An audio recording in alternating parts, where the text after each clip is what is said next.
Doug, welcome to Beyond the Inbox. Thank you so much for taking the time to join us. Oh, it's an absolute pleasure, Sam. Thanks for having me on.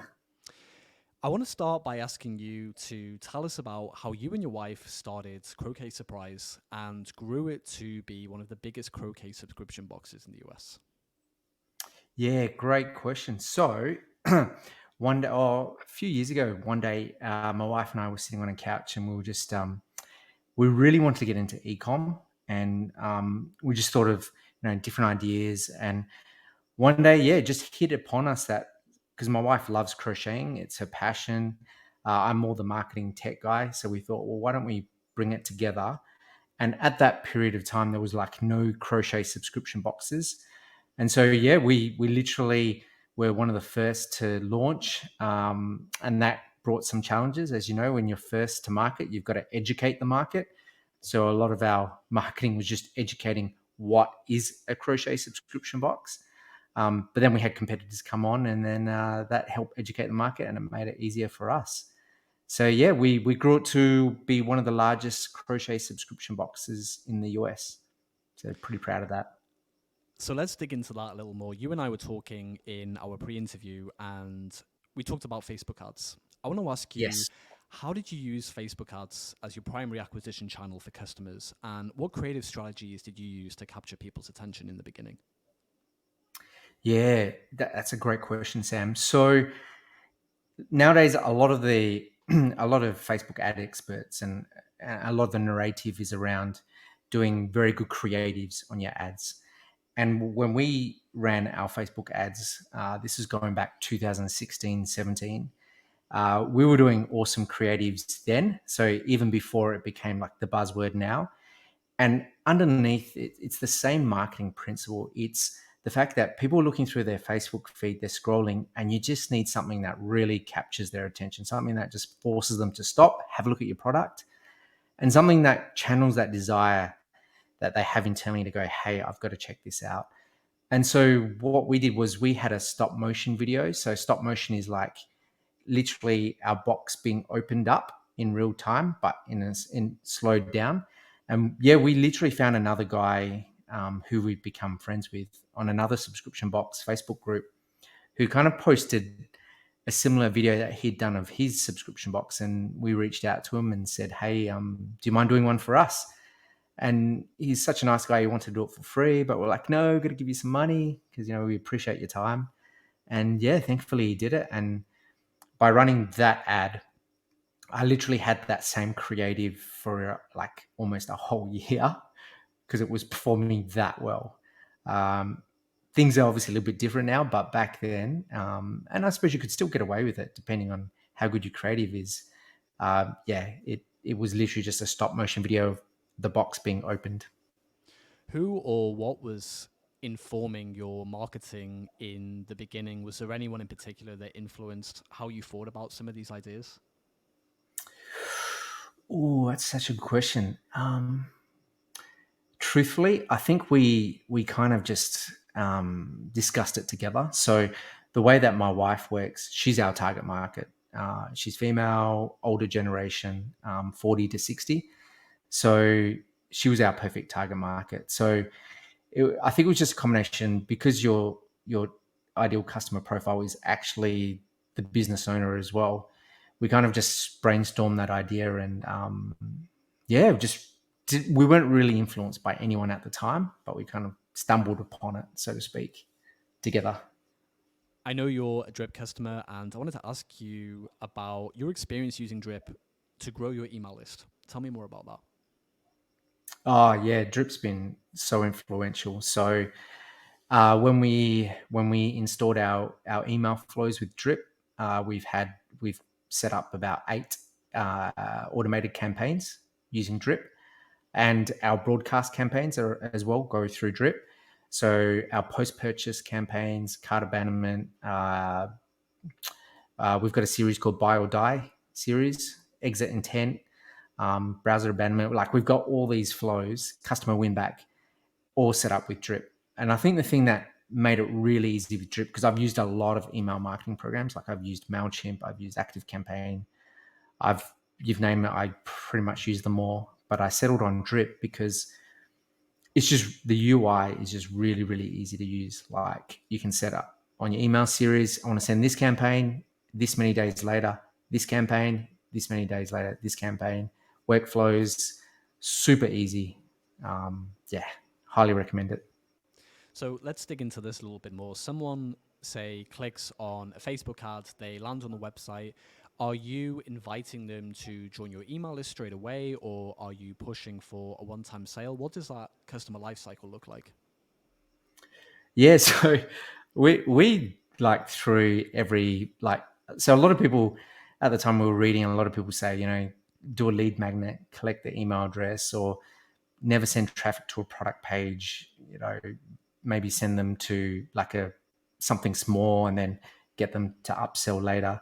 But we went straight to the subscription. So it was literally our Facebook ad. You click on it and you go straight to the product page offering the subscription.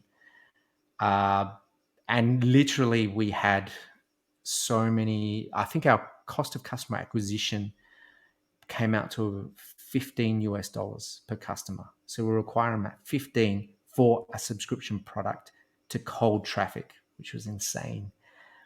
But I mean, along the way, we did other things to really get that conversion up. So uh, it, our our ads were all like my wife and I became the face of the brand. So when you saw our Facebook ad, you knew that you were buying from like a family type business versus say a big corporation, and you actually saw the founders in it. So I think that made a massive difference. It's so interesting that you say that because every founder I speak to talks about how they inevitably became the face of the brand, but was somewhat resistant in the beginning. And it really seems like more e-commerce founders should be taking the stage, so to speak, and being the face of the brand, even though they might not want to do that. Yeah, totally agree, Sam. I think Steve Jobs did it the best. Like I watched a lot of his presentations when he presented new Apple products, and every time he presented a product, it was always a story. So he'd always be telling a story. He'd always become the face of the brand. And I think that what you said is so true, Sam. Like, big corporates, I think people just want to buy from people that they know, like, and trust, people that, and they want to support local. They want to support family type businesses. So I think now's the perfect time to be doing something like that. I couldn't agree more. And something you said in the pre interview, which I found really interesting, was you talked about building a community with your customers. And I wanted to ask you, can you share more about how you did that and how it helped grow the business? Yeah, definitely. So first 2 years of the business, Sarah and myself, Sarah's my wife, we actually did all the customer service. So we got to know our customers. We didn't, a lot of people say you should outsource it straight away. But I think an element of that should be, you definitely should outsource it or get someone to handle your customer service. But I think you as a founder should do it for a certain length of time so that you can get close to your customer and get to know them. So yeah, we were answering these customer inquiries, like using our own personality. Like we just literally talked like I'm talking to you now. Yep, no worries. I'll get that sorted for you. We also had a Facebook group, and we personally replied to a lot of emails and adding our own personality, as I was saying. And we got to know our customers really, really well. Like we were talking about this pre-interview, like a lot of our customers actually became our close friends. They would send us gifts in the mail, and it got really to the point where it got really sad at some points, because a lot of our customers are like the older generation, so between 40 to 60, and we'd have quite a few of our customers pass away, so their husbands would email us saying, hey, so and so passed away, can you cancel her subscription? And it was kind of like sad as well. Like we were happy and sad to get so close to your customer that their husbands are just sending you these details. It's like yeah, wow. There's so much to reflect on regarding what you just said. I feel like so many brands, they look at marketing strategies like building a community and they try and meet that demand with a one size fits all approach. And I thought it was really interesting what you mentioned about having this older client base and how you have to think, okay, how would people at this age want to be marketed to? Maybe they don't want to receive a lot of emails, but maybe they do want a lot of comments in a community and so on. Yeah, yeah, no, absolutely, Sam. So, like we sent a lot of emails, but we put in a lot of content that through our drip campaign, a lot of content like that would add value. So we sent a lot of like during Thanksgiving, we'd give a lot of like recipes that you could put on for Thanksgiving. But yeah, you're absolutely right. Like, I think at the end of the day, like if you can just talk to them like a friend. I find that a lot of brands miss this. So it's all like predominantly transactional, mixed in with a bit of relational. But imagine if you could flip that and go completely relational and then put that transactional in there. Because what we found was by doing that, every time we sent an email saying, hey, we've got a sale on, we would have super fans that would just buy to support us. Like, not just because they wanted it, but they actually wanted to support us. And I think when you do that, yeah, you're going to build a very big community, which is what we were fortunate to do. I want to switch gears a little bit and ask you about Sub Amplify. What is it and how does it help other businesses? Yeah, so Subamplify, like we've got two products. It's a subscription e-commerce platform, so you can set up an online store and be able to sell subscriptions from the get-go. So we were actually a customer of ours. So because we ran our own subscription box, we discovered a few things along the way, along our journey that we thought, hey, it would be cool to have this. We could have this, and so we created our own platform. And so we launched that. So you can set up your subscription box, any sort of online store, and sell a subscription. And then we also pivoted as well to create a subscriptions app for Shopify because Shopify is massive. So we wanted to be able to give value to Shopify stores as well. And in both cases, we integrate with Drip, awesome email system or email platform. And yeah, so our core focus of Sabamplify is really subscriptions, and we're evolving that to the next level currently. How did you pivot to focus on Shopify and what benefits have you seen from that pivot? Yeah, well, it's been a great pivot because uh, when we were just purely a subscription e-commerce platform, we kind of had to find customers at that point who were looking to set up an online store. And then and that's a lot harder to do versus say finding a tribe of people that are already on Shopify, which like there's millions. So we felt that if we weren't being in the Shopify ecosystem, then there was a lot of merchants that we couldn't help, because we learned so much from creating our own subscription box. We're like, hey, we got all this knowledge and we want to put it in the software, which we did, and we couldn't help as many people because yeah, so that's why drove our decision to be on Shopify as well. What are some of the challenges you found with being on Shopify? I imagine there are a lot of competitors and challenges you have to overcome there with standing out. Yeah, that's such a good point.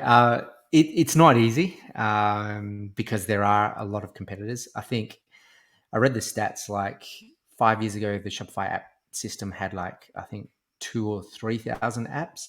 Now there's like close to 10,000 apps. So it's like tripled in the last 5 years. So obviously more apps meaning more competition.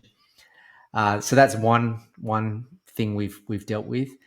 The other thing as well is the Shopify app system ecosystem has really evolved in terms of like it's a lot more stringent now to submit an app. So talking to other app owners, 5 years ago it was a lot easier to get approved, but when we went through the process, it definitely there was a lot of backwards and forwards. I think it took like a whole month to finally get approved, and we were like so ready. Yeah.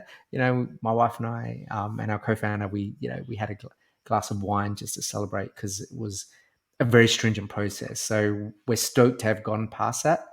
Um, but yeah, there's some of the challenges. And then obviously, if you're in someone's playground or backyard, so to speak, that can be pulled out at any time. So you got to make sure that you know, be compliant with everything that they're saying and follow everything. So, and that in itself is another challenge because they make so many updates that, you have to really keep up to date with.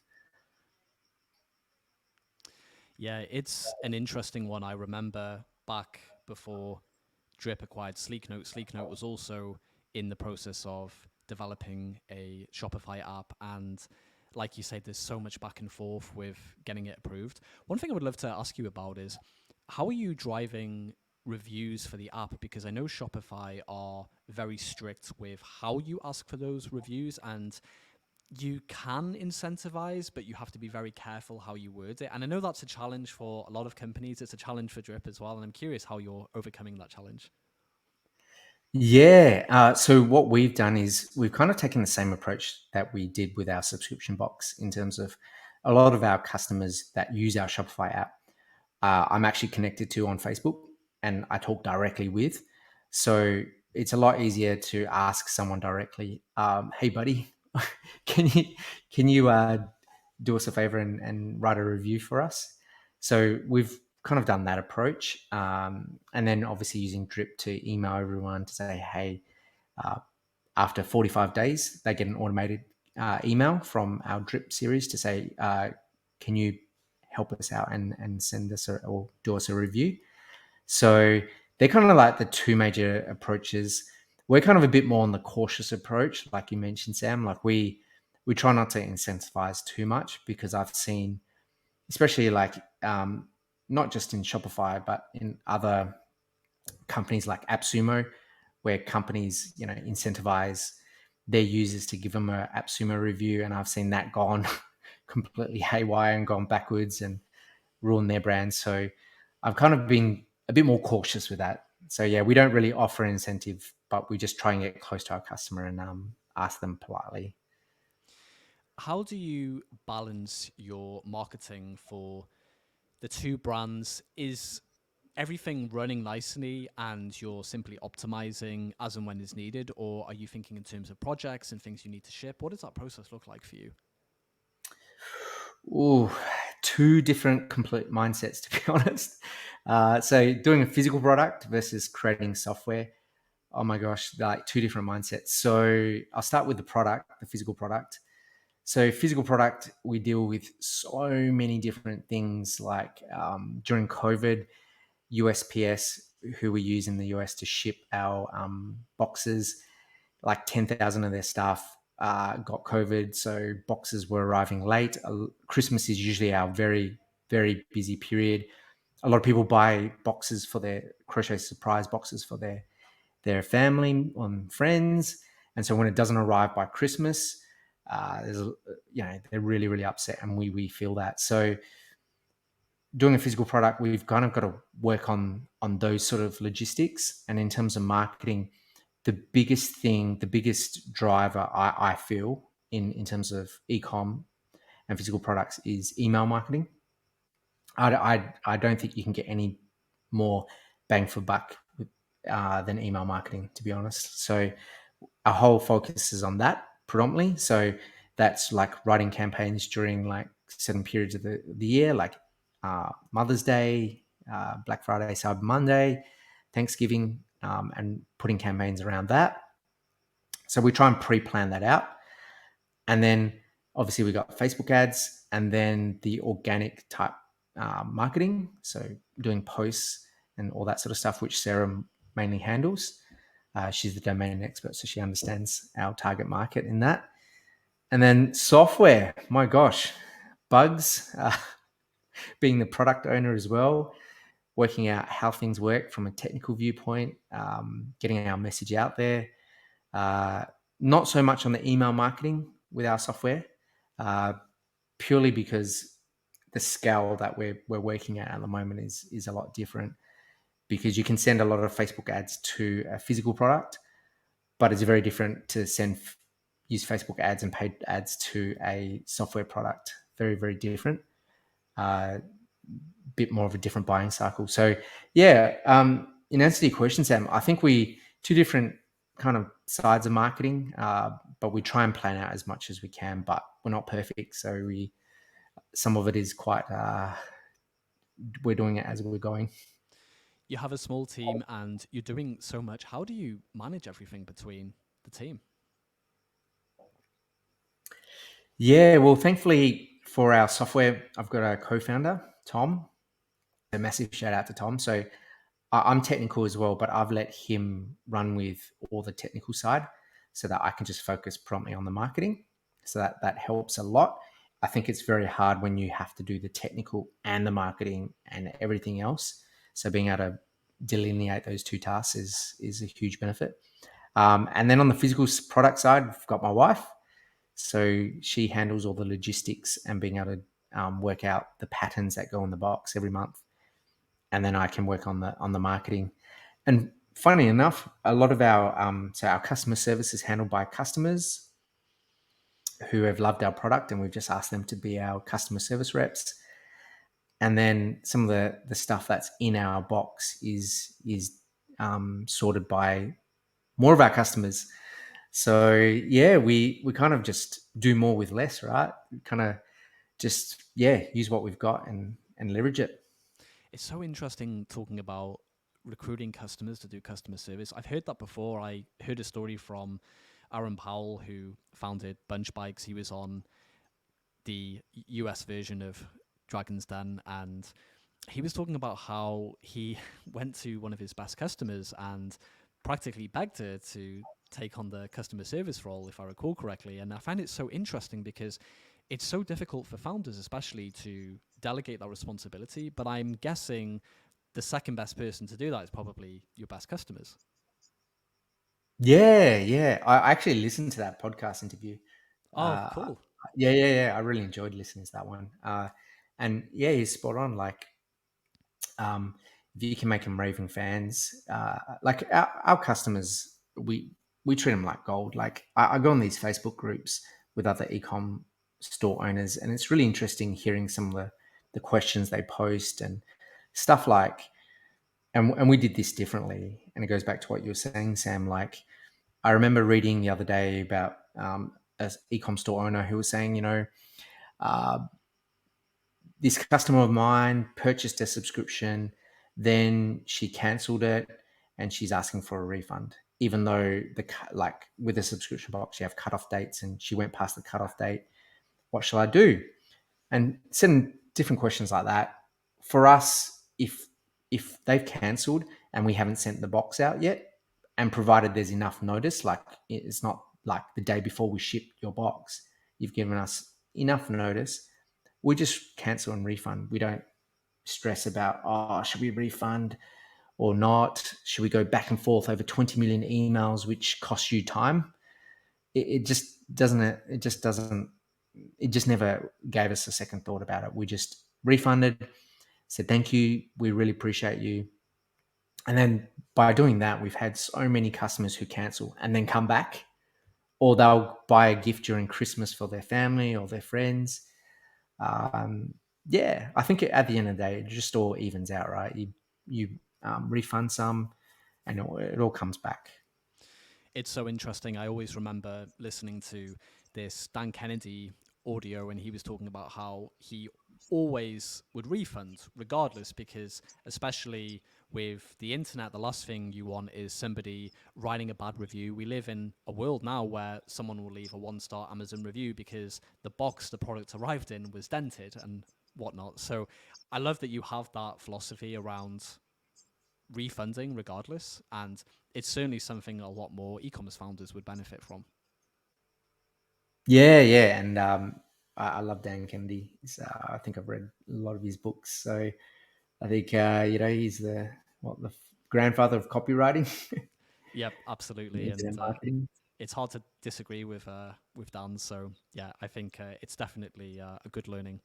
I want to be mindful of our time, Doug, and I have one more question that I want to ask you before we start wrapping up. What are your future plans for Crochet Surprise and Sub Amplify, and how do you see the subscription box and e-commerce industries evolving in the coming years? Oh, such a good question. So I'll start with Amplify. So we are pivoting to more so we were subscription box, and that was our primary focus. So we're more focusing now to more paid community type memberships, which is our focus, and which is what we're kind of switching to. I think that's the next phase in ecom. I feel that subscription boxes are hard work so you put in a maximum amount of work for not as much of a reward. So a subscription box, because we've done it, you've got to pre-order products like, and not all suppliers. If you go to a supplier and go, hey, I need 10,000 items of this and I need it in like 2-3 months, sometimes it's really, really hard. And generally speaking, subscription boxes as an industry, the profit margins are lower. So other subscription boxes like Birchbox, Ipsy, all those sort of brands have kind of changed how subscription boxes are viewed. So I'll backtrack. So a lot of people now see subscription boxes as like, I pay $10 and I should get $50 worth of value, something like that. Or Sure. I pay 30 and I should get like $100. And unless you're getting free samples in your box and free product from suppliers, that you can't maintain that profit margin. Secondly, Facebook ad prices and paid ads have gone up, so that profit margin is shrinking. So ecom in general is already hard in terms of its profit margin. So I feel subscription boxes, it's even harder. And so we still think there's a place for it, but we feel that the like paid community model is membership model is where it's at. So we're pivoting to that, and we will have that ready in our Shopify app first, and that'll be ready in like literally the next 1 to 2 weeks. So we're super excited by that, and that's where I think it will head. So, and we're placing a bet on that, and that's kind of where our focus is at the moment. That sounds like a great bet to place and a good place for us to bookmark this conversation for now, Doug. I've really enjoyed this conversation, and I want to ask you, where would you like our listeners to go to learn more about what you're doing?